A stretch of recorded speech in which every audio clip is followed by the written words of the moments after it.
ये कहानी की शुरुआत होती है 18 महीने पहले, जब हिंडनबर्ग ने पहली बार अदानी के ऊपर एलिगेशन लगाए थे और एक लंबा चौड़ा रिपोर्ट जारी किया था।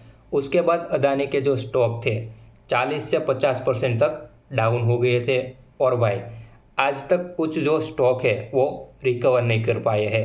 और इन सब के बाद अदानी और हिंडनबर्ग के बीच में एक कोल्ड वॉर स्टार्ट हो जाती है।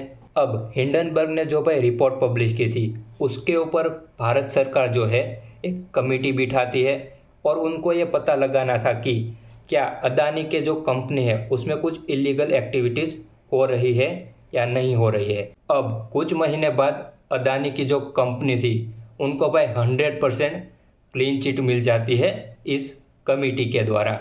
और हिंडनबर्ग का जो रिपोर्ट था उसको झूठा और शॉर्ट सेलिंग से पैसा कमाने का तरीका बताकर कंप्लीटली भाई रफा दफा कर दिया जाता है। लेकिन यहाँ पर मज़े की बात यह है कि ये जो कमेटी बनाई थी उन्होंने अदानी की जो कंपनी थी उनके कुछ फाइनेंशियल पार्ट थे उसको भाई हाथ भी नहीं लगाया था और उसके ऊपर इन्वेस्टिगेशन भी नहीं हुई थी। और ऐसे ही उन्होंने भाई इन्वेस्टिगेशन कंप्लीट कर ली और सारे मामले को रफा दफा कर दिया गया। अब देखो, अगर कोई कंपनी भाई इतना बड़ा रिपोर्ट किसी और कंपनी के खिलाफ प्रेजेंट करती है तो भाई उन्होंने कुछ तो सोचा होगा। लेकिन भाई अदानी को 100% क्लीन चिट मिल जाती है। इसके पीछे का एक वजह ये भी बताई जाती है कि सेबी के जो कुछ लोग थे भाई वो इन्वॉल्व थे इस चीज़ में, मनी लॉन्ड्रिंग करने में या फिर मैनिपुलेशन करने में, ठीक है। इसीलिए ये सारी जो चीज़ थी और जो सारा केस था इन्वेस्टिगेशन को रफा दफा कर दिया जाता है। यहाँ पर आपके लिए एक बात बताना चाहता हूँ।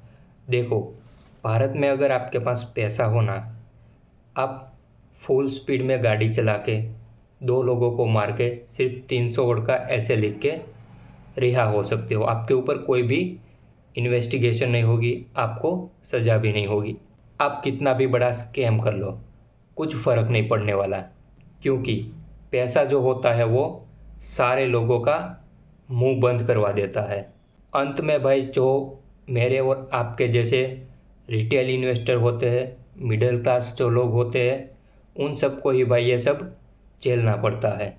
अब देखो, जैसा कि मैंने आपको पहले बताया था कि अडानी और हिंडनबर्ग के बीच में एक कोल्ड वॉर स्टार्ट हो जाती है और अदानी को जैसे ही भाई क्लीन चिट मिलती है, ये जो बात है भाई हिंडनबर्ग को पसंद नहीं आती है। और फाइनली 10 अगस्त को सुबह के 3 बजे के आसपास हिंडनबर्ग के द्वारा एक ट्वीट की जाती है। उसमें बताया जाता है कि समथिंग बिग सून इंडिया। और जैसे ही भाई ये ट्वीट आती है, जो भाई इंडियन मार्केट के जो भाई रिटेल इन्वेस्टर थे और सारे जो इन्वेस्टर थे उन सब के बीच में भाई पैनिक आ जाता है एक। और सारे सोशल मीडिया पे भाई जहाँ पर भी देखो वहाँ पर भाई फिर से हिंडनबर्ग की चर्चा होने लगती है। और भाई सभी जो भाई इन्फ्लुएंसर थे उनको लगता था कि भाई वो जो है भाई अगला बार किसी और स्टॉक पर करने वाले हैं। मुझे भी ये लगा था, मैंने भी वीडियो अपलोड किए थे। लेकिन सेम डे पर भाई एक और नई ट्वीट आती है हिंडनबर्ग की तरफ से, जिसमें उन्होंने भाई डायरेक्टली सेबी के जो चेयरपर्सन थे उनको टारगेट किया था। और यहाँ पर जो रिपोर्ट की लिंक थी वो उन्होंने प्रोवाइड करवाई थी, ठीक है। यहाँ पर उनका जो सारा का सारा जो रिपोर्ट है वो भाई बहुत बड़ा है और उन्होंने भाई यहाँ पर ये पब्लिश किया। अभी ये जो रिपोर्ट है वो मैं तुमको शॉर्ट में समझाता हूँ, ठीक है। अब देखो, मनी लॉन्ड्रिंग के बारे में आपको पता ही होगा, नहीं पता है तो समझा देता हूँ। किसी एक जगह पर से भाई पैसा इकट्ठा की जाता है जो कि भाई ब्लैक मनी हो सकता है या फिर इलीगल धंधे से आया हुआ पैसा भी हो सकता है, ठीक है।